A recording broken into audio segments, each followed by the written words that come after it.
My name's Vicky. Oh, Vicky, just hold on for 2 seconds because Matthew's walked in. Sorry guys, we've got to sing for our supper. The media's here, so we had to do that. But can I just say thank you so much for your time. Thank you very, very much for coming along. To our special guests who are here from Health Services, Justin Clancy, Ross Lyman, to all of you who are here, thank you very much for your time. We've had a couple of these forums right around the state, and they're really about you telling your experiences to us, about what we can do better, what needs to be done better for the state, particularly here in the border, as two cities. Frankly, Wodonga needs Albury more than it needs Melbourne, and Albury needs Wodonga more than it needs Sydney. So how we make this service up here actually work for the people who live here, rather than for government health services who might be, 600 or 350 kilometres away. But thanks, Bill, for inviting us up. Georgie and I, as I said, have done a few of these, and we're really, really keen just to sit down and listen to what you guys have to say to us. So thank you for your time. So, Matthew, we've got a story from Vicky, so she's going to share her story. Thank you very much, Vicky. Thank you. 3 years ago, I woke up one morning with a pain in my chest. Didn't think it was a heart attack. Took some painkillers. My husband said, did I want him to take me to the hospital? I said no. I got up a couple of hours later and said to a friend who lives with us, I think I better go to the hospital. It was a radiating pain that I've never had before, and I hope that no one ever has to go through again. I spent 6 hours lying on the waiting room floor with doctors, nurses, paramedics, ambulance officers walking past me like I didn't exist. I got in, I scored a doctor that, as far as I'm concerned, is one of the few that was here just to do his 2 years so he could join the latte set, either in Double Bay or Track. I'm not sure which, but one of those. He did a blood test and an ECG, told me to go home, stay hydrated and to keep taking the painkillers to knock me out for 8 hours. That was on the Wednesday. On the Sunday, my friend said, no, we're going to Melbourne. I drove to Melbourne. I'm from Melbourne originally. My father's from Finley, so I have the connection up here. And I saw my doctor in Melbourne. I had an ultrasound. I had a gallstone too big to pass. They referred me to hospital. I spent 2 days in a short stay ward. By the time they operated, my gallbladder was gangrenous. I nearly died because I was literally told, go home and take painkillers. No one has to go through that. We're people, we're not a politic. We're a people. We deserve better than that. How many people have to die or nearly die before somebody does something? They're sitting on money from the New South Wales government. Why? Why aren't we important? Well, Vicky, thank you, and I'm sorry that you went through that experience. And you're talking about an experience that happened pre-COVID. The pressures on the health system have got so much worse, but this is years of underinvestment and quite frankly some mismanagement in terms of the government's handling of supporting health services and being able to get the necessary clinical practice in place and to be able to support patients like you.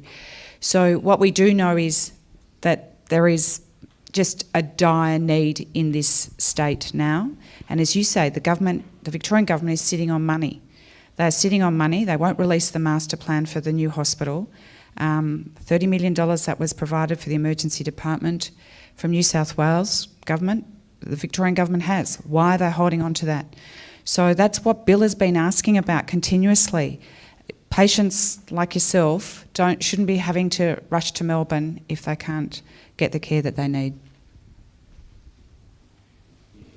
Another question? Yeah, I'll have a go. Oh, she's right. I'll give you a brief rundown on what it's like here. I'm not going to go on too much about me because it'll sound like sour grapes, but basically I had a serious heart attack. The ambos brought me back with drugs and the rest of it, and according to the ambo, I was about the third one that he's had that's lived. The rest have all died. So I made it. Go to the hospital. Then we look at the hospital. What have we got? I go down, finally, after a week, I get an angiogram to find out what my problem is. Now, at any normal hospital, they'd do an examination and an angiogram that day. And as a matter of fact, the next day, our limited cath lab here at Albury was open. It's only open 2 days a week, 8 hours a day. Most of them go to Wodonga because it's open 24/7 and they've got 2 cath labs. Anyway, so I go down to the cath lab after a week. Why don't they put another cath lab in here? You got another operating theatre here? Oh no, that's the storeroom. We don't have the money to use that as an operating theatre. Now, you know, waiting a week for an angiogram, and I'm saying angiogram because I had one, but all sorts of heart tests are done in the cath lab. And you've got 16 hours a week to fit everybody that you've got in, whereas in any other hospital, can be done within hours. Here, it's within weeks. They wouldn't send me to Wodonga. I asked. I said, it's open 24/7. Why can't I go to Wodonga? Oh, that would involve problems. What about going to Melbourne? Oh, no. You'll have to wait here for a week until you get a test to see why you had a heart attack and you're dying. Okay. So you see all the problems there. You've got an accident and emergency department here at Albury that would fit in the corner of Wodonga's ED. That's how small it is. They've taken offices, corridors, even bloody cupboards by the looks of it, to put patients in anywhere they can. They took the records office out and they call that now, I think it's the code yellow accident emergency. When they get full, they shove some in the old office. So it's jam-pack, like a sardine can in there, and they've got no room for it. Then you want to try and move them out of there. Where are you going to move them to? Because there's no beds. They say we're going to start the operations again now that COVID's lifting. How are they going to operate on them when the operating theatres are used as storerooms? There's no beds to put anybody in anyway. So, you know, it's an absolute joke. And then you come down to how efficient it is. I know of one, I've got friends that are ambos, nurses, doctors. They had a person with an aneurysm in their brain bleed. He came in, an hour and 40 minutes he sat in the ambulance before they could even get him into A&E. That's how bad things are. They can't even get him into the bloody hospital to look at why he's dying. And then the ambos themselves, talking to them, mine was lucky. He was a brilliant paramedic and he managed to, with the drugs and the rest, get me, shall you say, stabilised to get me to hospital. They tell me there that if it wasn't stabilised, if I wasn't stabilised, I would go direct to Wodonga. The ambos won't take them to Albury. I'm 500 metres from the hospital. I wouldn't have gone there. I would have done a 130-kilometre trip to Wodonga because the facilities are better there and they have a cath lab that can check and see what's going on with you immediately. Everything can be done then, not left you for a week to die in a hospital bed up here if they don't get around to you. And even, you know, we're talking unstable heart patients going there. I know one, they were saying, he arrested 3 times on the way to Wodonga, and yet they get a better outcome if they go to Wodonga than go 500 metres to Albury. I think, mine's on. I think, if I can say, firstly, sadly, that is not a situation that is just limited to Albury. I mean, it's right across the Victorian health system, from women having babies on the side of the road in Portland because the maternity services are closed, to the ED closing in Sale, to instances in Metro Melbourne.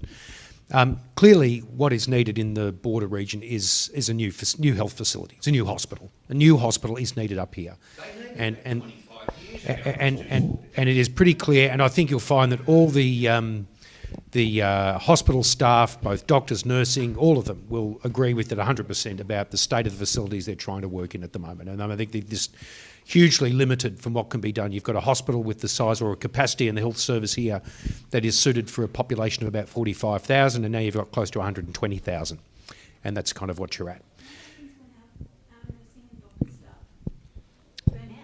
Well, I think they are. I Doctors think and the nurses and paramedics, they're all burning out here. And what I can't understand is why WorkSafe will not prosecute the government for the way they treat the staff here. I've got a daughter that's a nurse, and she is constantly bombarded. We're short, we're short, we're short, we're short, we're short. It's just never ending trying to get staff to come in and work. And, you know, the Ambos up here, both sides of the border, they're off. I know. I'll give you an example there of how overworked they are. They take an ambulance home so they can call them out at night because they're so short. You know, I know one instance there where they rang this ambulance talking about, can you come in? Our closest ambulance is Berrigan, right? And we've got a heart attack. Oh shit. But they're constantly overworked. Can I? Now, I just, I'm sorry to cut you off, but what you are saying is, as Matthew said, it is not unique to here. It is happening right across Victoria. And we've heard from clinicians, we've heard desperate pleas from clinicians to say exactly what you're saying, that we are struggling, that they have done a tremendous job over the last 2 years and before that. There's no doubt about that. nobody is looking after them. Well, that's the point. So where is the planning? What I'm saying is this has just been years in the making and COVID has tipped it over.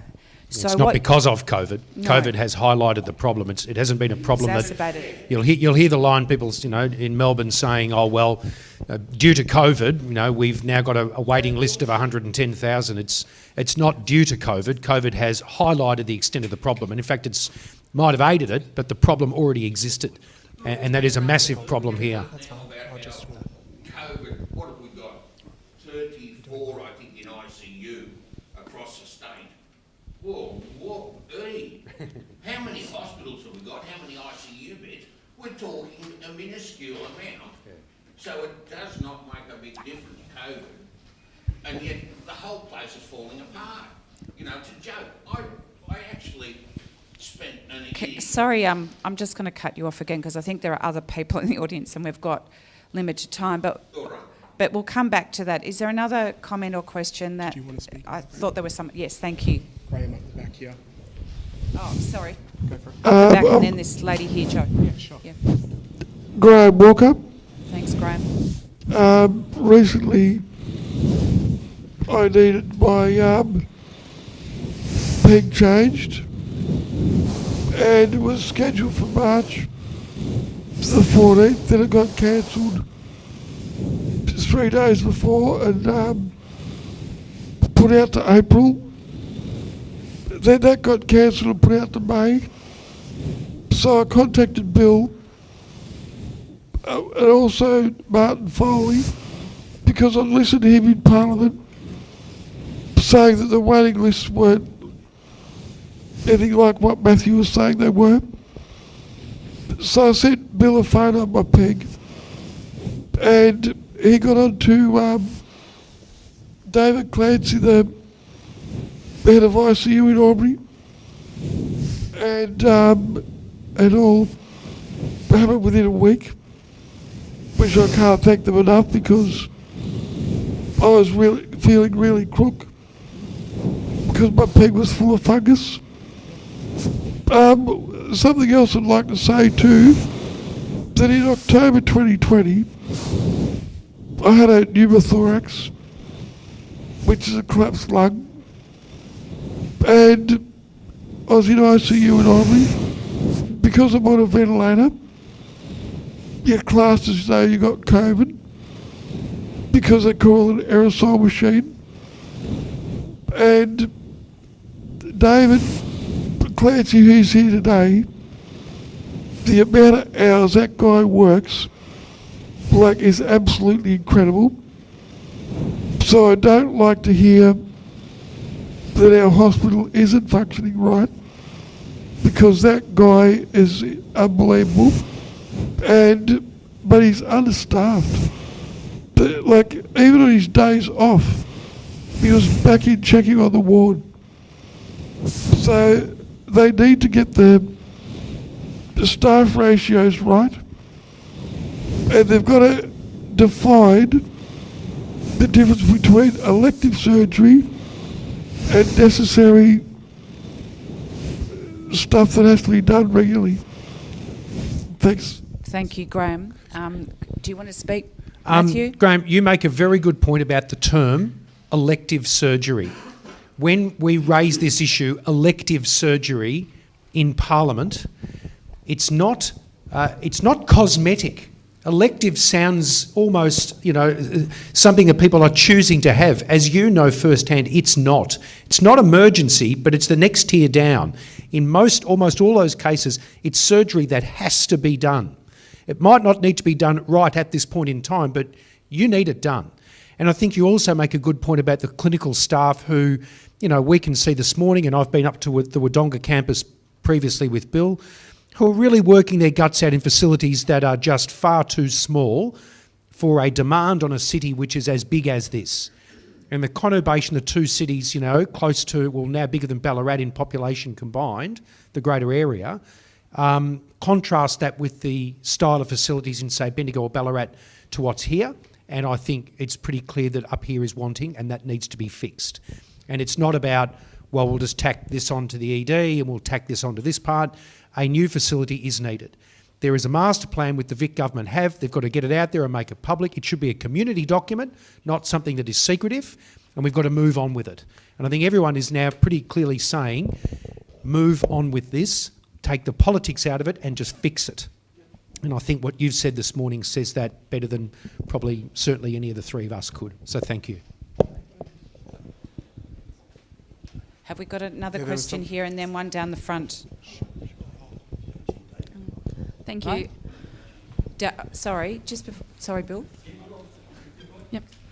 Melissa Anstis, I am currently experiencing debilitating pain that has me on a waiting list due to endometriosis and adenomyosis, a problem that is very under-researched, but that's a whole nother issue. My question is to you, what are we going to do about the crisis right now? It is great to talk about what we're going to do in the future and a new hospital and master plans. But right now there's people like myself waiting for surgeries. Yes, we may be a category 3 because, there's some treatment and some painkillers that we can take to get us through day to day. But with winter coming and there's going to be more cases of COVID, and we're seeing beds are already full, code yellow's being called, surgeries being cancelled again and again and again, like Graham has told us. I know of a woman who was booked in for a hysterectomy and had that cancelled 3 times in a row due to no beds. What are we doing about the crisis that we're experiencing right now? Do you want me to answer that? Thank you. And you're absolutely right about the crisis that is hitting us right now. And as Graham just explained his scenario, David's here today, David Clancy is here today. We've heard from those emergency physicians who are just doing an extraordinary job. The clinicians are working extraordinarily hard, and it's putting pressure on the emergency departments or the paramedics who can't get the patients through because there are no beds, and the staff who are absolutely working so hard. So the government, put us into lockdown to prepare our health system. And I'm sounding critical here, but I just want to paint the picture because it's been going on for so long. Because people like you or somebody else are getting sicker. So they're getting sicker as they're waiting for their surgery. They call the paramedics, they end up in the emergency department, and it has this flow-on effect, and the pressure is immense. So the government needs to be addressing this now. I mean, they can do things. I've been calling on, for instance, in the budget, using some robotic technology that cuts down from 5 days to 1 day stay, or utilising the capacity in the private sector. We were saying that last year. Use the capacity, the day surgery, private hospitals. They didn't. They shut them down in the Code Brown, for God's sake. We had doctors and nurses sitting at home doing their gardening when they're saying we need to be assisting our patients. So the government could be doing things, they should have been doing things, and we need it now. We don't need it in 2023 when they're saying we need it now.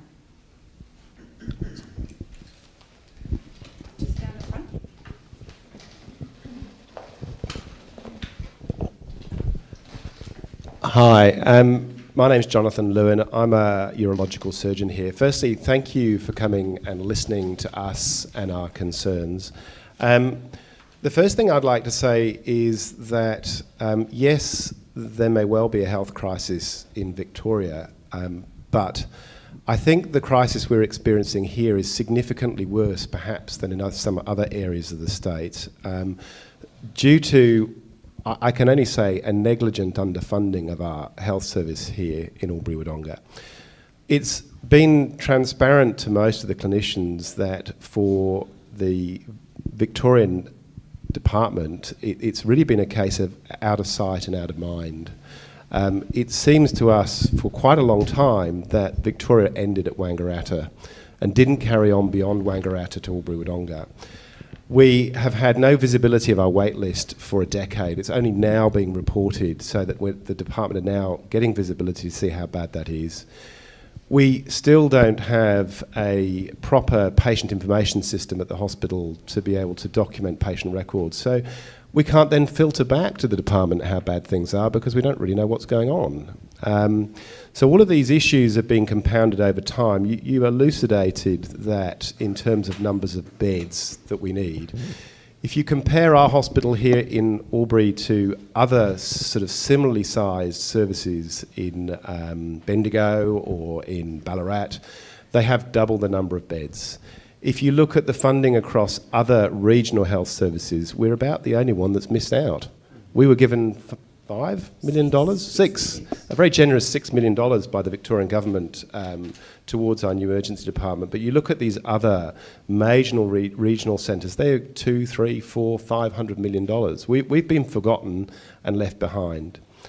What this has now meant, and as you say, what COVID has done is covered up the problem for 2 years. So we've had 2 years where we've been extremely good at treating a very small number of patients with COVID, and we've forgotten about treating everybody else with my trade prostate cancer or all the other illnesses that are still there.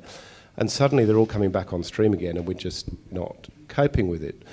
But more than that, because of the lack of beds, we've now got to a situation where we just can't manage things safely.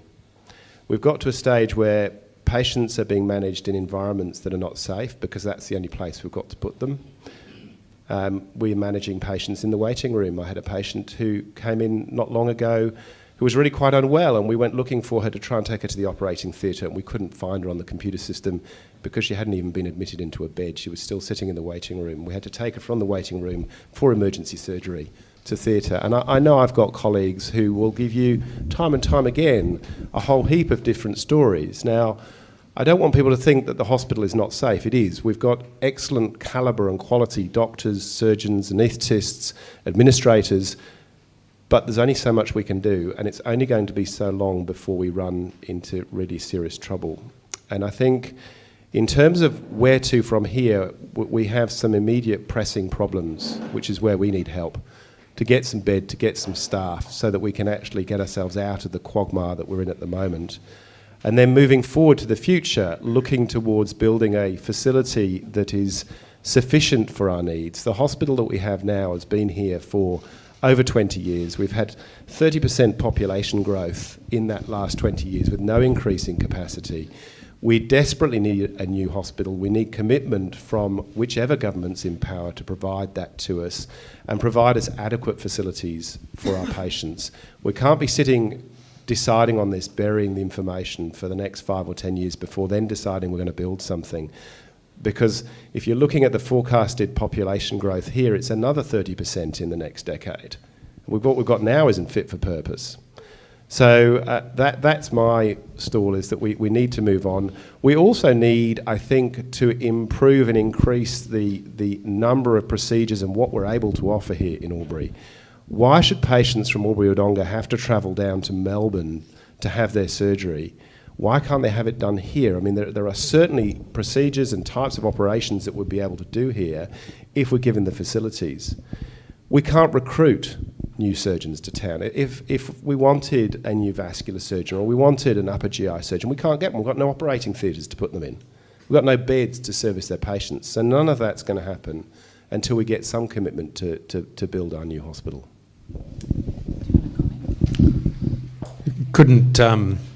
Can't say it better than that. I mean, that articulates the problem that says what is needed. And I think Bill, I and Georgie would totally agree, particularly about the need for a new facility.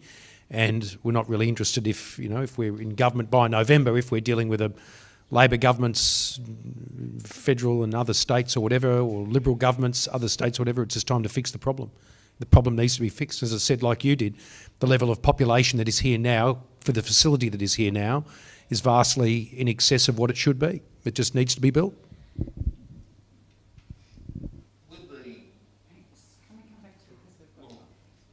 Good morning. My name is Georgie. I'm an orthopedic surgeon, and thank you for having this forum to listen to us and the community, both patients and clinicians. This year is significant for me because now I look back and I've been here for the last 10 years now. And when I came here, talks about bed has been present, about the infrastructure lacking has been present, but yet it's manageable. But over the last decade, I saw it getting worse and worse and worse. Yes, COVID came in and highlighted that underlying infrastructural problem. My waiting list in a year and a half alone has tripled and quadrupled. This year alone, What are your numbers? 250 and rising. Take into perspective, since January of this year, in the private, I've done about 60 hips and knees. In the public, I've done only 5.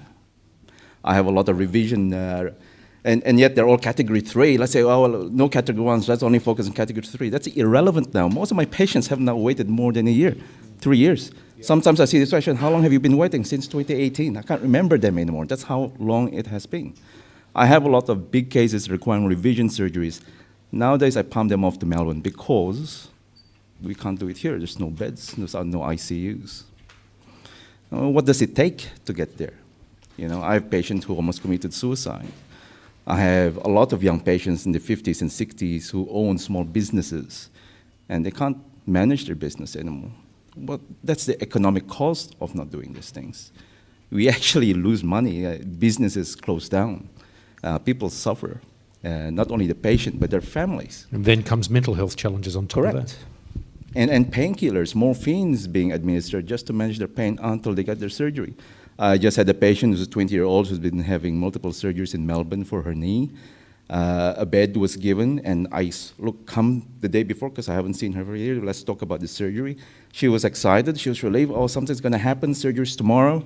The following day, we turned up the surgery, canceled, because there was no beds. We hear these stories all the time. I agree, but I think the time is now to. We've debated brownfield and greenfield. I heard that 5 years ago. When I've been here, the area was under Liberal, and now we're under Labor government. I mean, we're in an unfortunate situation, I guess, that we're in the border. Look, I lived in Sydney. I have relocated here permanently to focus in the area. I've brought my wife, who's a plastic surgeon as well, and she also despairs. We love it here. Instead of people going, we came to provide the service, but unfortunately the infrastructure has failed us. Wodonga, for example, has a brand new hospital. And I was pissed off because, you know what, Gladys Berejiklian was my MP in Chatswood. She allowed it to happen. Well, why don't we have a focus? I must say, I saw it over Easter, and it is quite a substantial hospital too, so it looks fantastic. And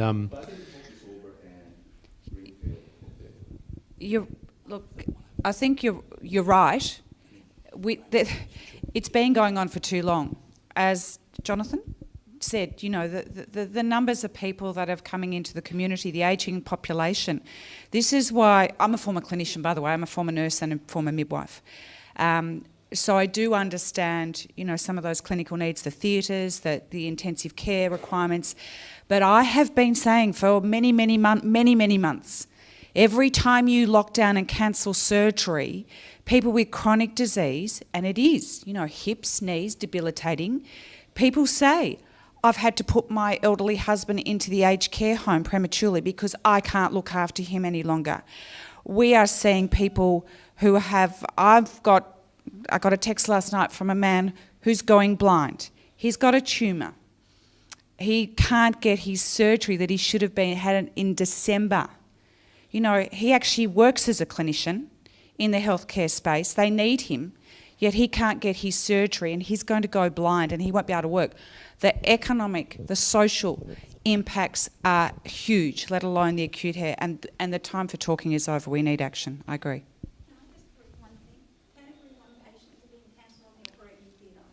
There are, we've been told that that's not the case, but I am hearing stories. But thank you. But I'm happy to take them up. Another question over here, Joe, or comment? I'm only a consumer, but I recognise also, because I've been in the area for a long, long time, and I come from out of town, so you're also looking after all the regional areas, not just the population in Albury Wodonga. If you're going to build one big hospital, which state's going to pay for it? I think that's a big part of the dispute. Also, you've got to allow for the fact that we used to have another half a dozen smaller hospitals just in the Victorian regional area around here in the northeast, what used to be called the northeast, that have been shut down many years ago because the government changed some legislation around surgery and stuff. They had operating theatres, they had lots of beds that catered for the regional areas. And they were thriving hospitals, but they were shut down because of government legislation. Now that's an old story, and so now we're in this position where people are looking at building a big enough hospital to cater for a very large area. And I feel like I got sort of desperate over it because I don't want to go to Albury Hospital. I went to Wodonga Hospital only recently, and this nursing staff there were brilliant, but they're overrun with triplicate paperwork and then having to enter it into computers as well. They look like they could use a few secretaries to help out with the paperwork so they can actually do their nursing. I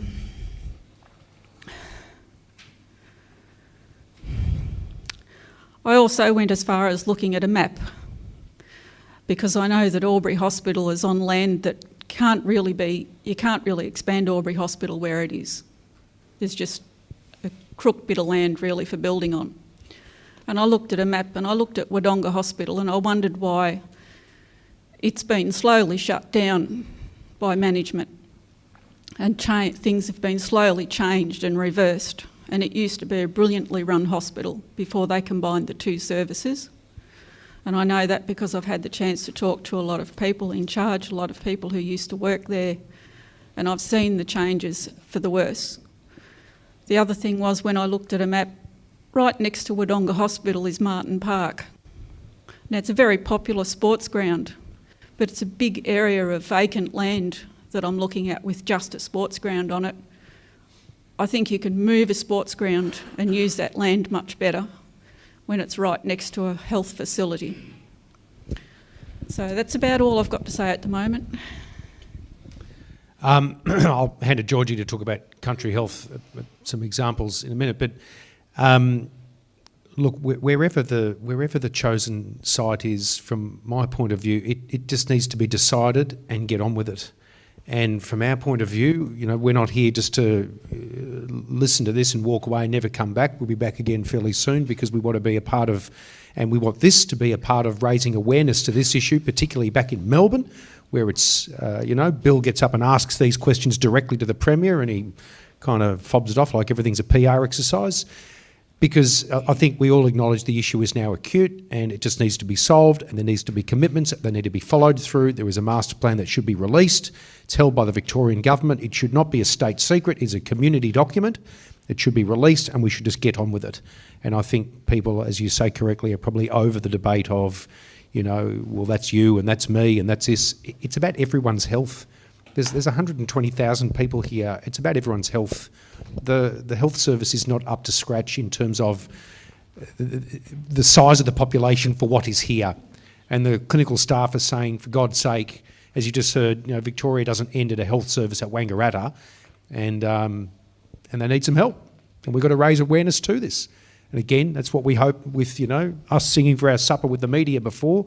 Hopefully that'll keep doing that, because you can't just raise it once and think it goes away. We've got to keep talking about it and then get some commitments and some action and make some change. Georgie? Yes, thanks, Matthew. Look, I was just going to say what we're very concerned about is the services that are being shut down in regional Victoria. We've got maternity services being shut down in Portland. We warned about it in the Parliament to say, you know, women are saying they're worried about delivering on the side of the road. Well, guess what? A week later, they did. You know, where services are being amalgamated, you lose that expertise, you lose that attraction for surgeons and others to come. I mean, I grew up in country Victoria on South Australian border. The GP did everything. They had the anaesthetist, the surgeon, they took your tonsils out, they delivered your babies, they did everything. That expertise is going too, but we need to support our regions. And as whoever said, it stops at Wangaratta, absolutely. And Bill's here as your advocate. I come from the country, I get it, but it stops inside the tram tracks in Melbourne too often, and that's why Matthew's here, because we need to do better out in these areas. My name's Graham Simpfendorf. I'm the Deputy Mayor of Wodonga, so thank you for coming up and being in this fine city. My question will come in a second, but I've heard today from our community and also the professionals that are all residents of our city up here on both sides of the border. And from Wodonga Council and Albury City Council, we've been advocating for a long time for this hospital.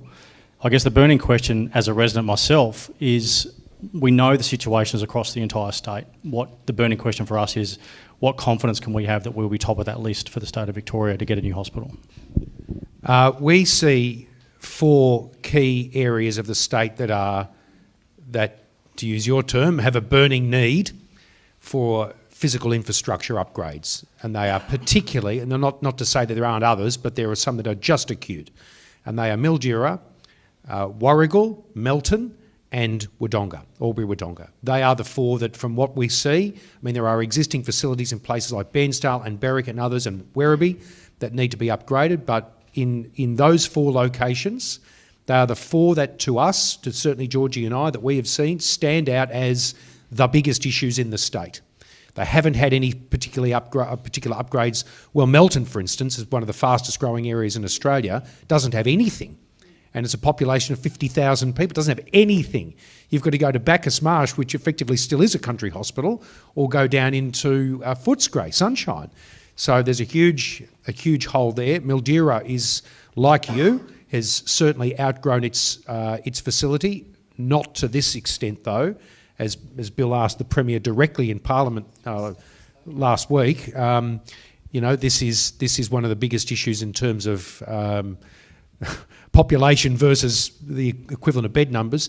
And Warrigal, because it's now being used, because the overcrowding in Berwick and Pakenham, people are going to Warrigal.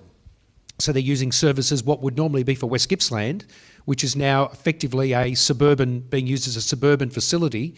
If you saw it physically, you'd think, it looks like a old 1960s building. So they are the biggest issues in my view. They are the 4 standout issues around the state that can't be ignored. And it's not about electoral margins, politics, border regions, localities. It is just about human community need. They are the standout issues that need to be solved. Yeah, my name's Sandra Kramer. I've got a couple of situations, but I have first-hand called 000 last year for my daughter. She was 18 at the time. She was clearly unwell. We were concerned that there was a serious heart issue. I don't call the ambulance for any given reason, but it was to the point where I thought, I really feel that you need medical help. I called 000 and the guy on the phone was so apologetic. He tried for 8 minutes to get me an ambulance. In the end, all he could say is, I'm sorry, they're just not picking up the phone. I ended up saying to him, look, I'm just going to drive her in because we're 15 minutes out of town as it is. And so I said, look, I'm sorry, but I feel that, you know, she's really unwell. I'm just going to drive her in.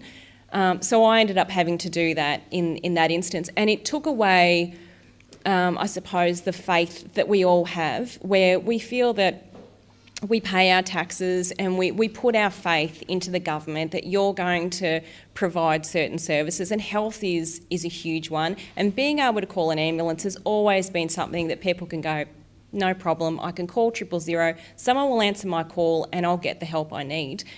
I have an elderly mother-in-law who lives on her own, has medical issues.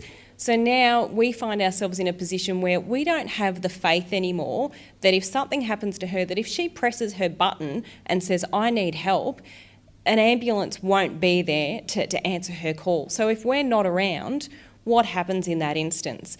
We hear about 12 people that supposedly have unfortunately lost their lives because an ambulance couldn't respond to them. How many do we not know about? Because that's the reality. We actually don't really know how many people like myself couldn't get a phone call answered and resorted to either not doing anything about it or taking themselves to hospital, and then as a result of that, they succumbed to whatever happened.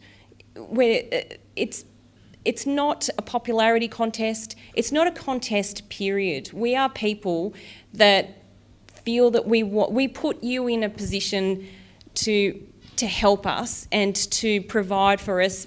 You've got the expertise and we rely on that. But when we find a government that literally doesn't care, because that's essentially how it feels, and it does literally feel that Wangaratta is where the state ends. Dan loves Wang, no problem, and we all know why, but the situation is we're half an hour down the road and we are in this state and we are the ones that are helping to fund what he does. He needs to care and respect about what happens up here as well. I have aggressive MS. I go to Melbourne monthly for my treatment. I drive 3.5 hours and then return in the same day. When COVID hit really bad down in Melbourne, my neurologist said, okay, maybe we take you back to Albury. I couldn't get a neurologist to take me on board locally. I had to go under the care of an oncologist. I have a window of 6 weeks that I have to have my treatment in. It was the day before my 6-week window, and I had to go to the cancer centre over there, see an oncologist. I had to have a physical face-to-face just so he could declare me as a patient so I could get the treatment. It was a complete mess, and I couldn't wait to get back down to Melbourne to have it taken care of properly. It's just sad that people around here don't have the faith in the system up here, and we will actually look. A lot of people go to Wang, they'll go, no, we'll go down to Wang and get something done, or we'll go to Melbourne. It's really sad. We've got a huge area, we've got a huge capacity, and we've got so much talent and so much facilities here for people to move here and provide the health services that we need, and yet we just have a system that fails. I personally feel the best position for the new hospital would have actually been the old Wetherall site, and where St Ives or whatever it's called is there.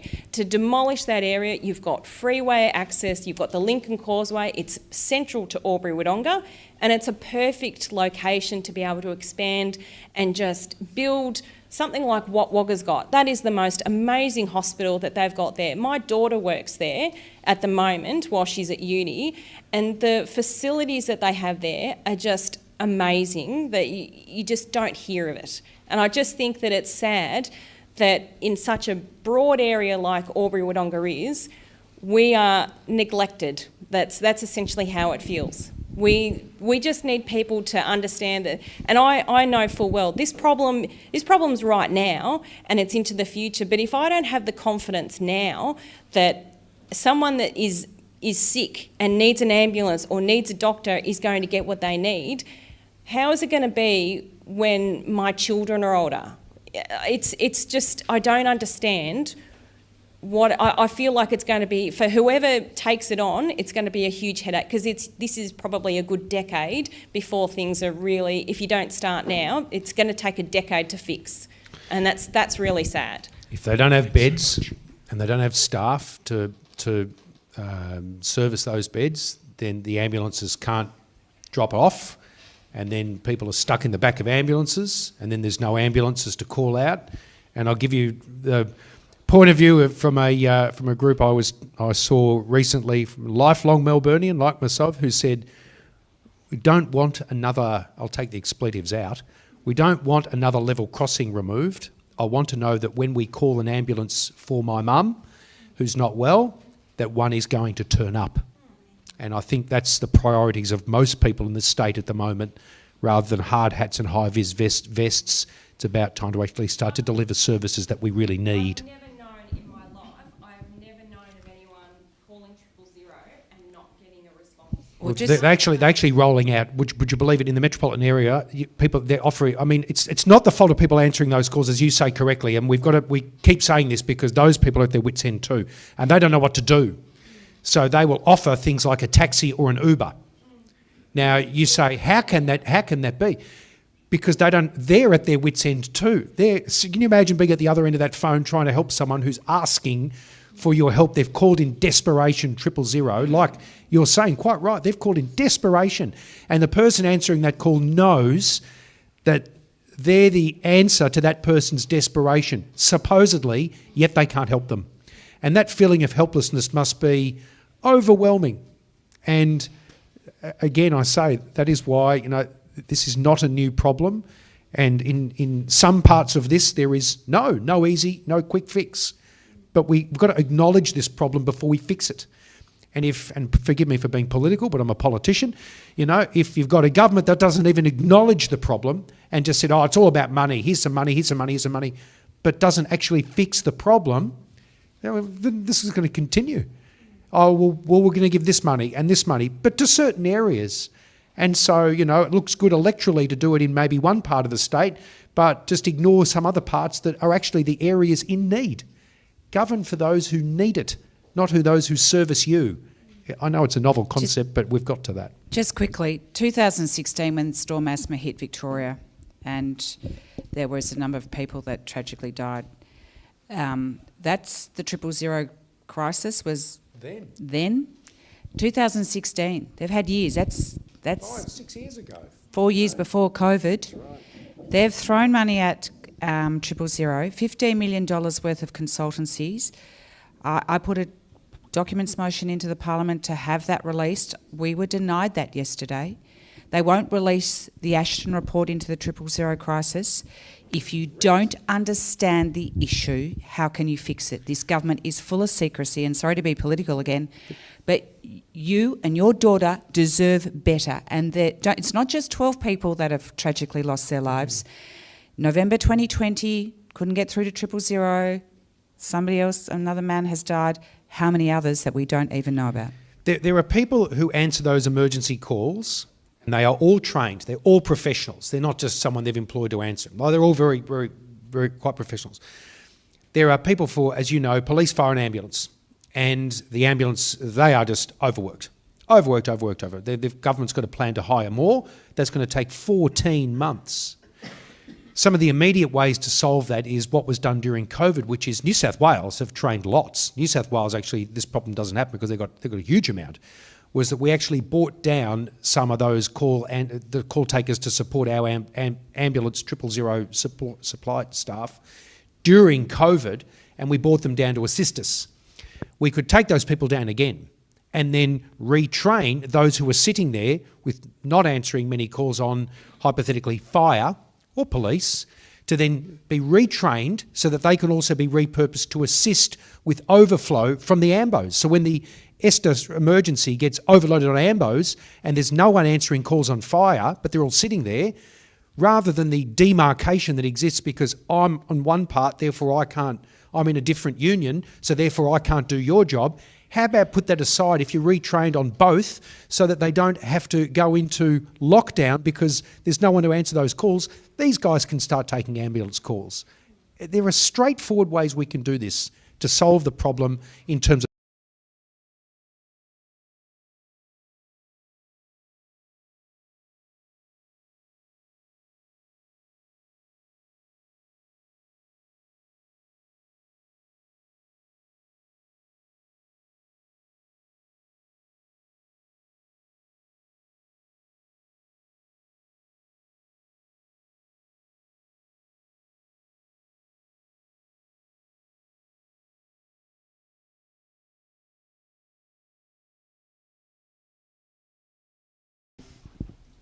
I used to work with people with disabilities in a group home and used to take people to appointments and see how they're treated here in Wodonga.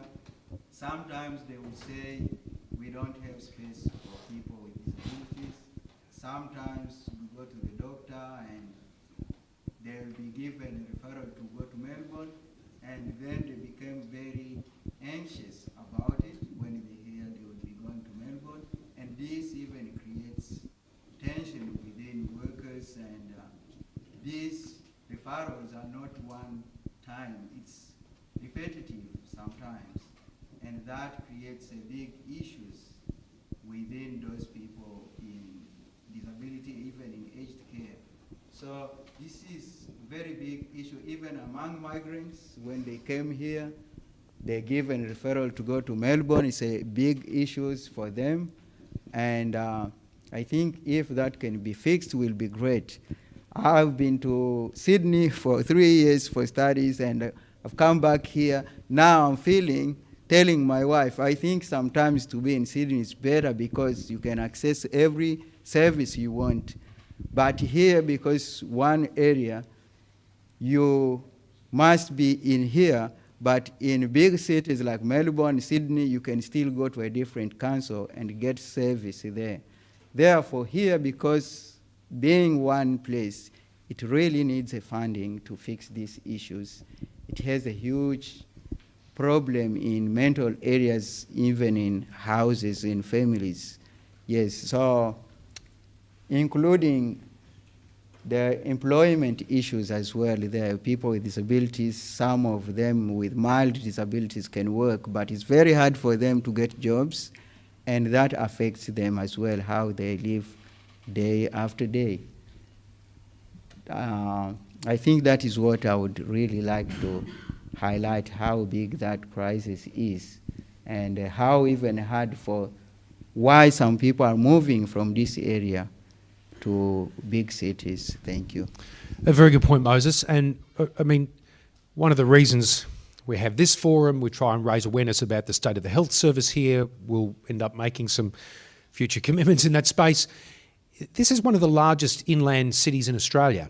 Albury-Wodonga is not small. So therefore, having people have to leave a centre as large as this to go to other, particularly to Melbourne, but also to Sydney, to get either mental health support or healthcare is crazy in the year 2022, particularly when we see population moving, great amounts moving. I mean, that's one of Bill Tilley's policy areas is decentralisation. People are coming to these areas like we've not seen before.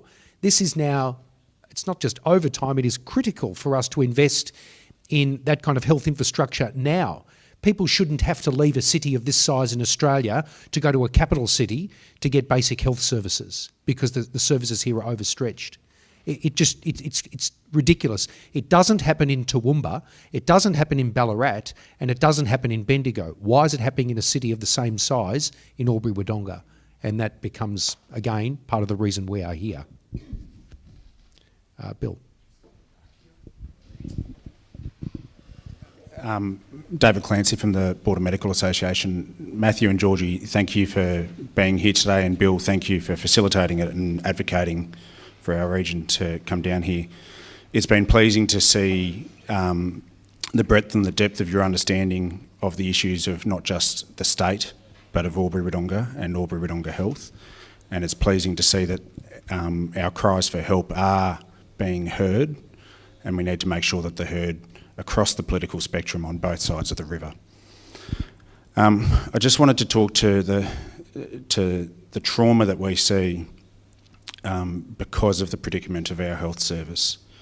And I'm not talking about car crashes, I'm not talking about motorbike accidents, I'm talking about the trauma that is sustained to our patients, and the reality is the people here today have spoken better than I can to what is going on, and I thank them for coming out to support and drive what needs to happen. Some of the stories I see, some of the stories I hear, but we're only scratching the surface because there are so many that I don't see and I don't hear. And that's the reality, is that we create trauma for our patients by the health service that we have at the moment. We also create trauma for the families as they despair, as they consider having to leave this area, and we create trauma for our community when they start to lose hope and faith health service for their community. But what I wanted to focus on was the trauma that's being sustained by our staff, by our healthcare workers, as they try and hold this place together and hold our area together. And it's the people in Albury Wodonga Health, and it's people outside of it. It's the GP that's really struggling with the patient that's got a borderline personality disorder that can't get them the care that they need inside. It's the osteopath that's picking up the pieces of a patient that's been discharged from the hospital without an accurate diagnosis. But it's the nursing staff, the backbone of our hospital, the backbone of our health service, that are 24/7 flogging their guts out, trying to make it, hold it together. And it's the clinicians that are coming all day, all night, and working in terrible situations, trying to make sure that they keep people in a waiting room safe, keep people in beds that are not meant to be there safe, and trying to keep two hospitals safe, running between the two night and day at any time of night. That trauma is really impacting them. It is hurting them. It is damaging them. It's damaging our surgeons, who can only do emergency work, not elective work. And it's damaging our day-to-day staff. What we need moving forward is some short-term support. We do need that. We do understand that, and we are flogging our guts out to try and create solutions where there don't appear to be any. And we're grateful to New South Wales for the contributions of Nolan House and the $45 million that should be announced soon to help provide interim capacity. But what we don't need is political scoring. We need bipartisan, unified approaches across the river and across all levels of government to make sure that we do push on and get that new hospital on that new site that everybody so desperately needs. That will take time. We do need solutions in the meantime, but we desperately need a commitment now from everybody to move forward. Well said.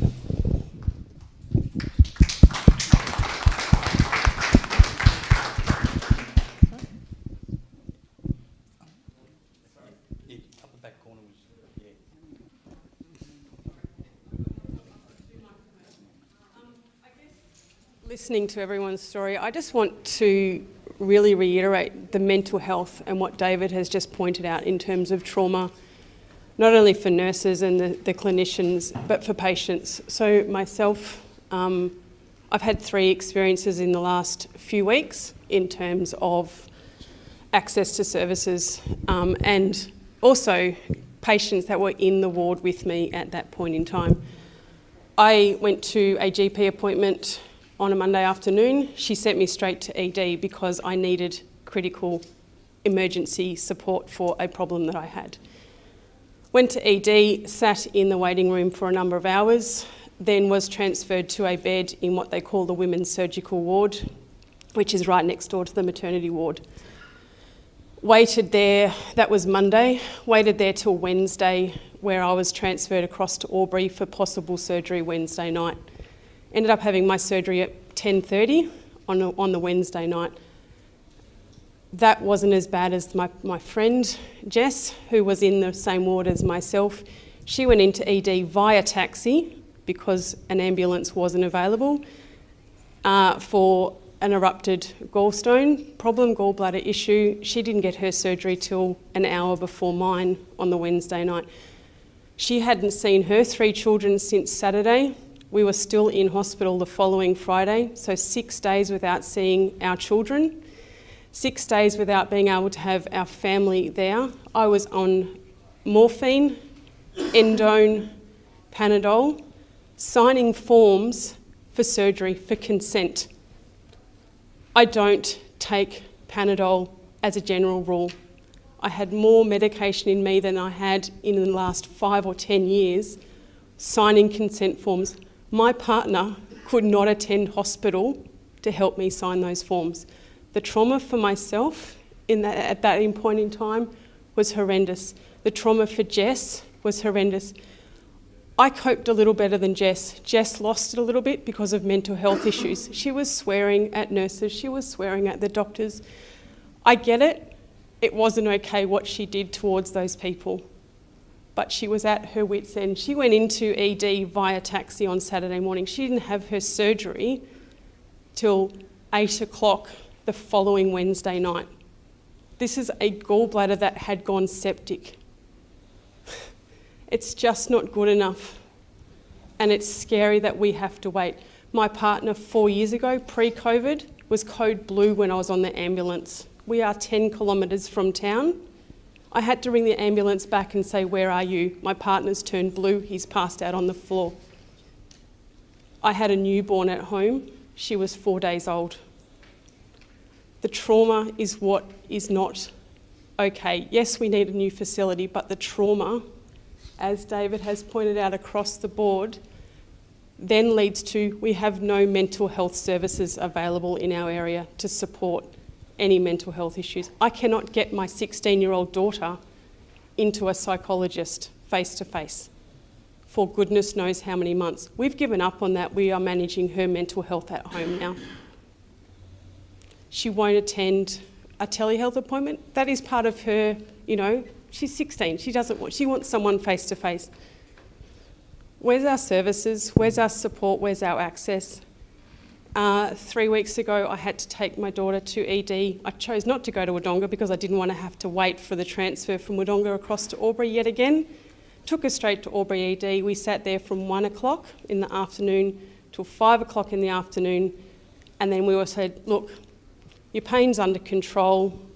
Go home. There's nothing showing in your bloods. There's nothing showing on the scans. Go home if the pain comes back and readmit yourself." It's not Albury-Wodonga Health, it's Albury and Wodonga Health. So going back to my experience, transferring from Wodonga across to Albury, I had to get a new patient number, I had to be readmitted, I had to have new paperwork completed. So it's just that ongoing lack of resources, lack of staff, lack of appropriate service. It's just not good enough.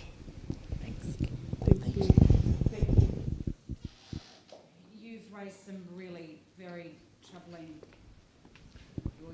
experience on a number of fronts in terms of the clinical needs that you've had, the weights, just the issues around your daughter. Look, can I say that we've warned about things like burst appendix. We asked the minister about this, Tom's waiting, he got admitted on the Tuesday. A burst appendix is a very serious issue for peritonitis. Well, a week later, 2 kids, a 5-year-old and a 9-year-old, one in regional Victoria, couldn't get that surgery and burst appendix. So, this is happening right across the state. This is the crisis they're dealing with. The clinicians are dealing with it every minute of every hour of every day. They feel that you just heard David and Jonathan, the frustration and the orthopaedic surgeon fellow. Thank you. It's putting women into a surgical ward who have just had an ectopic pregnancy. I understand that, But you're putting them right next to the maternity ward. This is a lady that was she was sharing the bed. She just lost a child. As a midwife, I understand that. Why have you got we need appropriate facilities. That should not have been. That trauma that she was on IVF, there's chances of falling pregnant again, and now 50% less because she has lost, through the ectopic pregnancy surgery, she has now lost a further 50% chance of having another child. If you put her in a room right next door to the lady who has just given birth to a healthy father. Yeah. Oh my goodness. Yeah. And all she wanted to do was go home. Of course, and that's the trauma you speak of. Yeah. Can I just talk about the concerning issue around your daughter? And we know those appointments are months out. These are some very acute mental health appointments that they're just no appointments. 6 months, 3 months, 20 months. It's just it's shocking.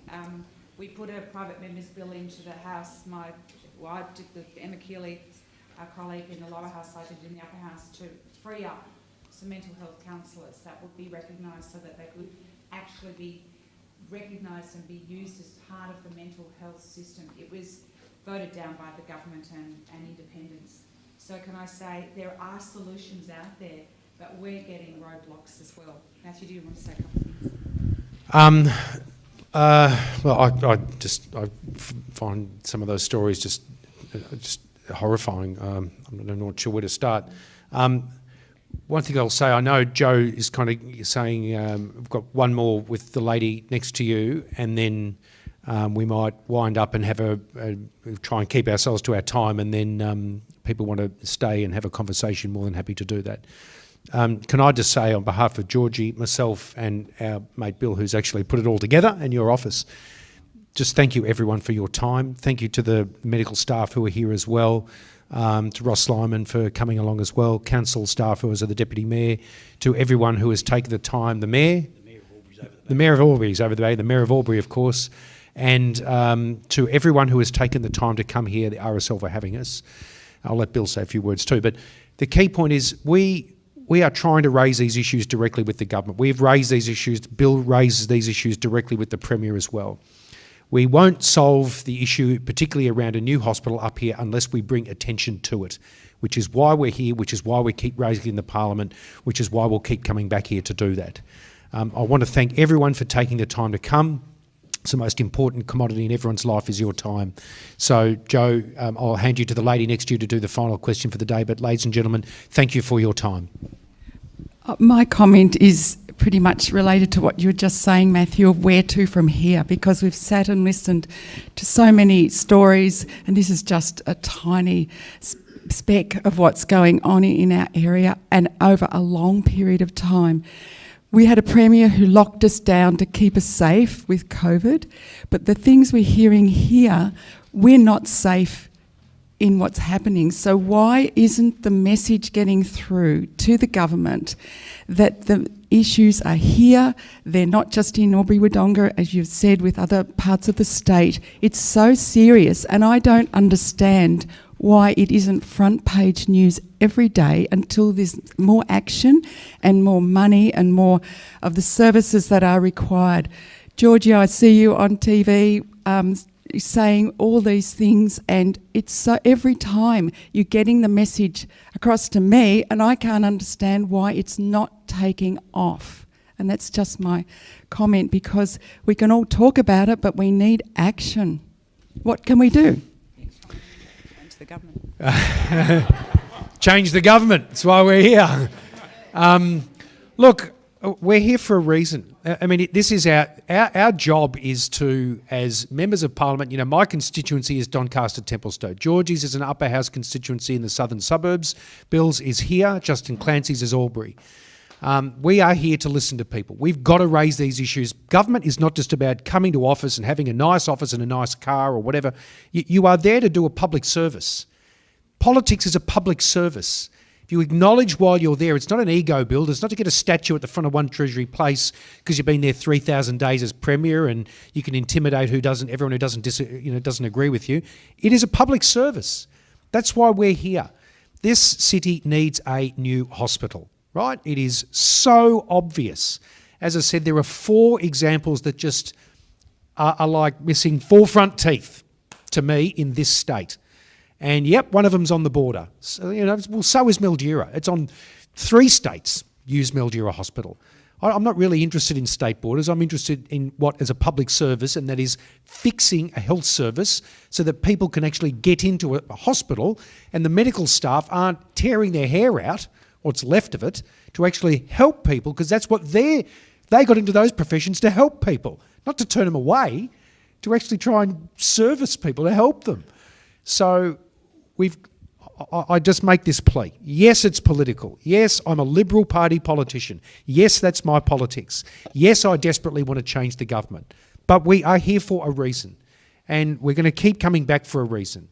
And if there is a change of government at the end of the year and, we are back here, it's not just going to be words. We're going to fix it. I'm not going to make the announcement today, but we've got other things to do. But we want to fix the problem with the health service here. And I find it deeply frustrating. And my dad's got cancer. My mum is in her late 70s as well. I worry about calling an ambulance for them. It's the same with my in-laws. We are humans too. We worry about our own families just like you do too. And so we can't have this continue on. It's not about PR and spin. It's not about, hard hats and high-vis vests and we've eliminated this and done this and look how good I am, pat me on the back. It is a public service. And we've got to fix this problem in this part of the country. No more politics. It's got to be fixed. That's why we're here. Thank you, ladies and gentlemen, very, very much for your time. I'm going to have to Bill to wind it up. All right, we'll make this very quick. Thank you, Matthew. And this has been the People's Forum. When we put the invitations out there, we had no idea who the takers would be. So thank you for giving your time, your case studies and the background so that we can go away and come up with sound public policy in the future. And taking what I just heard from Matthew and earlier with Georgie, I tell you what, I'm looking forward to getting back up here on the border again. But we've got to deliver it. And yes, we have to change the government. And yes, I'm running at the next election. This is the political part. I am running at the next election to represent you in the Victorian Parliament. So it's not too far away. We've got to form a government, and it's going to be hard yards for all of us. All right, but thank you for coming. Your time, your decisions, and to our local government community leaders, thank you. Appreciate you giving of your time as well. All right, on that, folks, there's going to be some refreshments coming out. Please, and there's a couple of people we're going to catch up with Matthew. There's a couple of other people. If you could give us the time just very quickly to just give another account to camera, that'd be great. And I really appreciate that.